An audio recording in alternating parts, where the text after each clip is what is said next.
ಛತ್ರಪತಿ ಶಿವಾಜಿ ಮೆರವಣಿಗೆ ವೇಳೆ ಕಲ್ಲು ತೂರಾಟ, ಪೊಲೀಸ್ ಸೇರಿ ಹಲವರಿಗೆ ಗಾಯ. ಬಾಗಲಕೋಟೆಯಲ್ಲಿ ನಿಷೇಧಾಜ್ಞೆ ಜಾರಿ. ಶಿವಾಜಿ ಜಯಂತಿ ಹಿನ್ನೆಲೆಯಲ್ಲಿ ಶಿವಾಜಿ ಮಹಾರಾಜರ ಭಾವಚಿತ್ರ ಮೆರವಣಿಗೆ ವೇಳೆ ದುಷ್ಕರ್ಮಿಗಳು ಕಲ್ಲು ಹಾಗೂ ಚಪ್ಪಲಿ ತೂರಾಟ ನಡೆಸಿದ ಘಟನೆಯೊಂದು ಬಾಗಲಕೋಟೆ ನಗರದ ಕಿಲ್ಲಾ ಓಣಿಯಲ್ಲಿ ನಡೆದಿದೆ. ಘಟನೆಯಲ್ಲಿ ಪೊಲೀಸ್ ಸಿಬ್ಬಂದಿ ಸೇರಿದಂತೆ ಓರ್ವ ಸಾರ್ವಜನಿಕರಿಗೂ ಕೂಡ ಗಾಯಗಳಾಗಿದ್ದು, ಸ್ಥಳದಲ್ಲಿ ಕೆಲಕಾಲ ಉದ್ವಿಗ್ನ ವಾತಾವರಣ ನಿರ್ಮಾಣವಾಯಿತು. ಮೆರವಣಿಗೆ ಮಸೀದಿ ಬಳಿಗೆ ಆಗಮಿಸಿದ ವೇಳೆ ಏಕಾಏಕಿ 2 ಕಲ್ಲುಗಳು ಬಂದು ಬಿದ್ದಿದ್ದರಿಂದ ಗೊಂದಲ ಉಂಟಾಯಿತು. ತಕ್ಷಣವೇ ಎಚ್ಚೆತ್ತ ಪೊಲೀಸರು ಜನರನ್ನ ಚದುರಿಸಿ ಪರಿಸ್ಥಿತಿಯನ್ನು ನಿಯಂತ್ರಣಕ್ಕೆ ತರುವ ಯತ್ನ ಮಾಡಿದ್ದಾರೆ. ಮುಂಜಾಗ್ರತಾ ಕ್ರಮವಾಗಿ ಪಂಕಾ ಮಸೀದಿ ಮತ್ತು ಕೊತ್ತಲೇಶ್ವರ ದೇಗುಲದ ಬಳಿ ಹೆಚ್ಚಿನ ಭದ್ರತೆ ಕಲ್ಪಿಸಲಾಗಿದೆ. ಯಾವುದೇ ಅನಾಹುತ ನಡೆಯದಂತೆ ಪೊಲೀಸರು ಸ್ಥಳದಲ್ಲೇ ಬೀಡನ್ನ ಬಿಟ್ಟಿದ್ದಾರೆ. ಇನ್ನು ಕಲ್ಲು ತೂರಾಟದ ವೇಳೆ ಹಿಂದೂ ಕಾರ್ಯಕರ್ತ ಪ್ರಕಾಶ್ ಅರಕೇರಿ ತಲೆಗೆ ಗಾಯಗೊಂಡಿದ್ದು, ಅವರನ್ನ ಖಾಸಗಿ ಆಸ್ಪತ್ರೆಗೆ ದಾಖಲಿಸಿ ಚಿಕಿತ್ಸೆ ನೀಡಲಾಗ್ತಾ ಇದೆ. ಘಟನೆ ಆಯಿತು. ಅದು ವಿಚಾರವಾಗಿ ನಾವು ಈಗಾಗಲೇ ಕ್ರೈಮ್ ನಂಬರ್ 14/2026 ಅಲ್ಲಿ ಕಾಲಮ್ 189 ಸಬ್ ಕ್ಲಾಸ್ 2, 191 ಸಬ್ ಕ್ಲಾಸ್ 2, 191 ಸಬ್ ಕ್ಲಾಸ್ 3, 109, 132, 352, 351 ಸಬ್ ಕ್ಲಾಸ್ 2 ಅಲ್ಲಿ ಈಗಾಗಲೇ FIR ದಾಖಲು ಮಾಡಿದ್ದೀವಿ. ನಾವೇ ಸುಮೋಟೋ FIR ದಾಖಲು ಮಾಡಿದ್ದೀವಿ.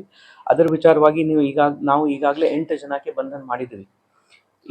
ಈ ಘಟನಾ ಬಗ್ಗೆ ನಾನು 2-3 ಕ್ಲಾರಿಫಿಕೇಶನ್ ಕೊಡೋಕ್ಕೆ ಇಷ್ಟಪಡ್ತಾ ಇದ್ದೀನಿ.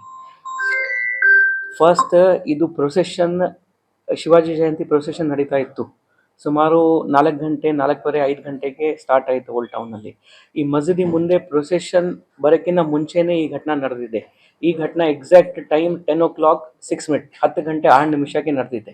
ಈ ಘಟನೆಯಲ್ಲಿ ಏನಾಯಿತು, ನಾವು ಎಲ್ಲರೂ ಪ್ರೊಸೆಷನ್ ಜೊತೆಗೆ ಇದ್ದೀವಿ. ಕೆಲವು ಜನ ಮುಂದೆ ಇದ್ರು, ಕೆಲವು ಜನ ಹಿಂದೆ ಇದ್ರು. ಅದೇ ರೀತಿ ಮಸೀದಿ ಮುಂದೆ ಕೂಡ ಕೆಲವು ಜನ ಇದ್ರು, ಇನ್ಕ್ಲೂಡಿಂಗ್ ಮೈಸೆಲ್ಫ್. ನಾವು ಮಸೀದಿ ಮುಂದೆ ಇದ್ದೀವಿ. ಆ ಮಸೀದಿಯಿಂದ ಕೂಡ ಮಸೀದಿ ಒಳಗೆ ಕೂಡ 9:09ವರೆಗೆ ಪ್ರೇಯರ್ ಮುಗಿಸ್ಕೊಂಡು ಆಲ್ಮೋಸ್ಟ್ ಎಲ್ಲರೂ ಹೋದರು. ಆದರೆ ಕೆಲವು ಜನ ಒಳಗೆ ಇದ್ದರು. ಅಲ್ಲಿ ಒಬ್ಬ ವ್ಯಕ್ತಿ, ಅಲ್ಲಿ ಇರುವ ಒಂದು ಶೂ ರ್ಯಾಕ್ ಏನಿದೆ, ಅಲ್ಲಿ ಇರುವ ಒಂದು ಶೂ ರ್ಯಾಕ್ ಕೆಳಗೆ ಸಪೋರ್ಟ್ಗೋಸ್ಕರ 2 ಸಣ್ಣ ಕಲ್ಲು ಇಟ್ಟಿದ್ರು. ಯಾವಾಗ ಇಟ್ಟಿದ್ರು, ಮುಂಚೆ ಇಟ್ಟಿರಬಹುದು ಅಂತ ಆ ಥರ ನಾವು ಈ ಥರ ಮಾಡ್ತಾ ಇದ್ದೀವಿ. ಅವು 2 ಕಲ್ಲು ತಗೊಂಡು ಹೊರಗಡೆ ಎಸಿತಾನೆ. ಆ 2 ಕಲ್ಲು ನಮ್ಮ ಪೊಲೀಸ್ ಮೇಲೆ ಕೂಡ ಬಿತ್ತು, ಒಬ್ಬ ಸಾರ್ವಜನಿಕ ಮೇಲೆ ಕೂಡ ಬಿದ್ದಿದೆ. ಫೆಬ್ರವರಿ 24ರವರೆಗೆ ನಿಷೇಧಾಜ್ಞೆ ಜಾರಿ. ಕಲ್ಲು ಚಪ್ಪಲಿ ತೂರಾಟ ಹಿನ್ನೆಲೆಯಲ್ಲಿ ಫೆಬ್ರವರಿ 24ರ ಮಧ್ಯರಾತ್ರಿಯವರೆಗೆ ಹಳೆ ಬಾಗಲಕೋಟೆ, ನವನಗರ ಮತ್ತು ವಿದ್ಯಾಗಿರಿ ಪ್ರದೇಶಗಳಲ್ಲಿ ನಿಷೇಧಾಜ್ಞೆ ಜಾರಿಗೊಳಿಸಲಾಗಿದೆ.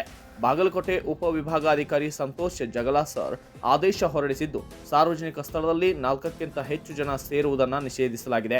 ಅಪಾಯಕಾರಿ ಶಸ್ತ್ರಾಸ್ತ್ರಗಳೊಂದಿಗೆ ಸಂಚರಿಸುವುದು, ಅನುಮತಿ ಇಲ್ಲದೆ ಸಭೆ ಸಮಾರಂಭಗಳು ಹಾಗೂ ಧರಣಿ ನಡೆಸುವುದಕ್ಕೂ ಕೂಡ ನಿರ್ಬಂಧ ಹೇರಲಾಗಿದೆ.